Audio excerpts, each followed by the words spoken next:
ಇನ್ನು ಮಾಜಿ ಸಚಿವ ರಾಜಶೇಖರ್ ಪಾಟೀಲ್ ಮತ್ತು ಸುರ್ಜೇವಾಲಾ ಭೇಟಿಯ ವಿಚಾರವಾಗಿ ಉತ್ತರ ಕರ್ನಾಟಕ ಸುದ್ದಿವಾಹಿನಿಗೆ ಪಾಟೀಲ್ ಅವರು ಎಕ್ಸ್ಕ್ಲೂಸಿವ್ ಆದ ಮಾಹಿತಿಯನ್ನ ನೀಡಿದ್ದಾರೆ.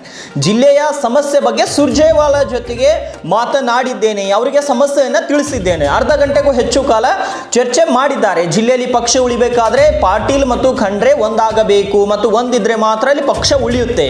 ಆದರೆ ಮಾಧ್ಯಮದಲ್ಲಿ ಪಾಟೀಲ್ಗೆ ವಾರ್ನ್ ಅಂತ ಬಂದಿದೆ. ಯಾರು ಹೇಳಿದ್ರು ವಾರ್ನ್ ಅಂತ? ಯಾರಾದ್ರೂ ಒಳಗಡೆ ಇದ್ರ ಅಂತ ಇವತ್ತು ರಾಜಶೇಖರ್ ಪಾಟೀಲ್ ಅವರು ಕಿಡಿಕಾರಿರುವಂಥದ್ದು. ಬಸವಣ್ಣನ ನೆಲದ ಮೇಲೆ ನಿಂತು ಹೇಳ್ತೀನಿ, ನಮ್ಮನ್ನ ತುಂಬ ಗೌರವಿತವಾಗಿ ನಡೆಸ್ಕೊಂಡ್ರು, ಜಿಲ್ಲೆಯ ಪ್ರತಿಯೊಂದು ವಿಚಾರಗಳ ಬಗ್ಗೆ ನಮ್ಮೊಂದಿಗೆ ಚರ್ಚಿಸಿದ್ದಾರೆ. ಇದಕ್ಕೆ ಅಂತ್ಯ ಆಗಬೇಕಲ್ಲ, ಅಂತ್ಯ ಆಗಲೇಬೇಕು. ಸುರ್ಜೇವಾಲಾ ಅವರಿಗೆ ನಮ್ಮ ಸಮಸ್ಯೆಗಳನ್ನು ಅವರಿಗೆ ತಿಳಿಸಿದ್ದೇವೆ.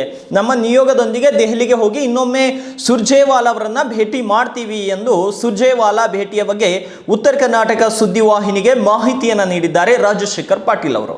ನಮ್ಮ ಸಮಸ್ಯೆಗಳು ಏನಿತ್ತು, ನಮ್ಮ ಜಿಲ್ಲೆಯ ಸಮಸ್ಯೆ ಏನಿತ್ತು, ಅದೆಲ್ಲರೂ ಕೂಡ ಮಾನ್ಯ ಸುರ್ಜೇವಾಲಾ ಸಾಹೇಬ್ರಿಗೆ ನಾನು ತಿಳಿಸಿದ್ದೀನಿ. ಭಾಳ ಸಮಾಧಾನದಿಂದ ಸುಮಾರು 30ರಿಂದ 40 ನಿಮಿಷದವರೆಗೆ ನನಗೆ ಸಮಯ ಕೊಟ್ಟು ಎಲ್ಲರೂ ಕೂಡ ವಿಚಾರಣೆ ಮಾಡಿದ್ದಾರೆ.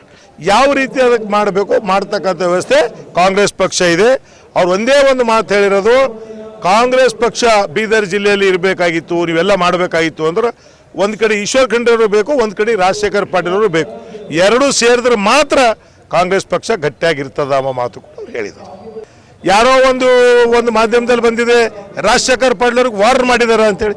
ಯಾರು ಹೇಳಿದ್ರು ನಿಮ್ಗೆ ವಾರ್ನ್ ಮಾಡಿದಾರದಂತ? ಯಾರು ವಾರ್ನ್ ಮಾಡಿದ್ರು? ಯಾರಾದ್ರೂ ಒಳಗಿದ್ರ?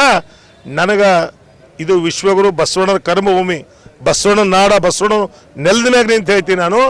ನಮ್ಮನ್ನು ಇಷ್ಟು ಗೌರವದಿಂದ ಅವ್ರು ಕಾಣಿದ್ರು, ನಮಗೆ ಯಾವ ರೀತಿ ಅವ್ರಿಗೆ ನಾವು ಅಭಿನಂದನೆ ಸಲ್ಲಿಸಬೇಕು ಅಂತ ನನಗೆ ಅರ್ಥ ಆಗ್ತಾ ಇಲ್ಲ.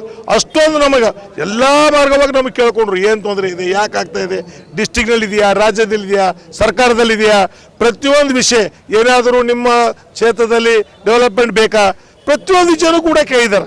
ನಾವು ಏನು ಹೇಳ್ಬೇಕು ಹೇಳಿ ಪಾಪ ಅವ್ರು ಅಂಥ ವಿಚಾರಗಳು. ಅಂತ್ಯ ಆಗಲೇಬೇಕಲ್ಲ, ಅಂತ್ಯ ಆಗಲೇಬೇಕು. ಈಗ ನಮ್ಮ ಸಮಸ್ಯೆ ಏನಿತ್ತು ಅವರಿಗೆಲ್ಲ ತಿಳಿಸಿದ್ದೀವಿ, ಅವರೆಲ್ಲರೂ ಕೂಡ ಹೇಳಿದಾರೆ. ನಾನು ಅದ್ರ ಬಗ್ಗೆ ಚರ್ಚೆ ಮಾಡಿ ಶೀಘ್ರದಲ್ಲೇ ನಿಮ್ಮ ಮುಖಾಂತರ ನಾನು ಹೇಳೋಕ್ಕೆ ಏನು ಇಚ್ಛೆ ಪಡ್ತೀನಿ ಅಂದ್ರೆ, ನಮ್ಮದೊಂದು ಸಣ್ಣ ಮನವಿ ಇದೆ ಅವರಿಗೆ. ನಮ್ಮದೇನು ನಾವೆಲ್ಲ ಇರ್ತಕ್ಕಂಥ ನಮ್ಮ ಸಂಘಟಕರು ಏನಿದ್ದಾರೆ, ಒಂದು ನಾವು ದಿಲ್ಲಿಗೆ ಒಂದು ನಿಯೋಗ ಹೋಗಬೇಕು. ದಿಲ್ಲಿಯಲ್ಲಿ ಸುರ್ಜೇವಾಲಾ ಸಾಹೇಬ್ರಿಗೆ ಇವರೆಲ್ಲರಿಗೆ ಎಲ್ಲರೂ ಬಂದಿದ್ದವರಿದ್ದಾರೆ. ಈಗ ಬರೀ ನಾನು ಒಬ್ಬನೇ ಹೋಗಿ ಮಾತಾಡಿ ಬಂದಿದ್ದೆ. ನಾನು ಏನು ಮಾತಾಡಿದನೋ ಬಿಟ್ಟಿದನೋ, ನನಗೇನು ಹೇಳಿದ್ರು ಬಿಟ್ಟರು. ಇಲ್ಲಿ ನಮ್ಮಲ್ಲಿ ಇರ್ತಕ್ಕಂಥವ್ರಿಗೆ ಅರಳಿಯವರು ಇದ್ದಾರೆ, ಪುಳ್ಳಿಗಳು ಇದ್ದಾರೆ, ಪಂಡಿತ್ ಚಿದ್ರಿ ಇದ್ದಾರೆ, ಮನ್ನನ್ ಸೇಟ್ ಇದ್ದಾರೆ. ಈಗ ಇವರೆಲ್ಲ ಏನು ತಿಳ್ಕೊಬೇಕು, ಸಾಬ್ರಿಗೆ ಏನು ಮಾತಾಡೋರು ಯಾವುದೂ ಕೂಡ ಮುಚ್ಚಿ ಮರಿ ಬೇಡ. ನಾವೆಲ್ಲ ಓಪನ್ ಹಾರ್ಟೆಡ್, ನಾವು ಮಾಡ್ತೀವಿ, ಮಾಡಲ್ಲ. ಅದಕ್ಕೆ ನಾವು ಒಂದು ಸಲ ಅವ್ರ ಸಂಗಟ ಹೋಗಿ ಮಾತಾಡಿ ಅವ್ರು ಯಾವ ರೀತಿ ಆದೇಶಗಳು ಕೊಡ್ತಾರೆ ಪಾರ್ಟಿ ಹೈಕಮಾಂಡ್ ಆದೇಶಕ್ಕೆ ನಾವೆಲ್ಲರೂ ಕೂಡ ಕೆಲಸ ಮಾಡ್ತೀವಿ.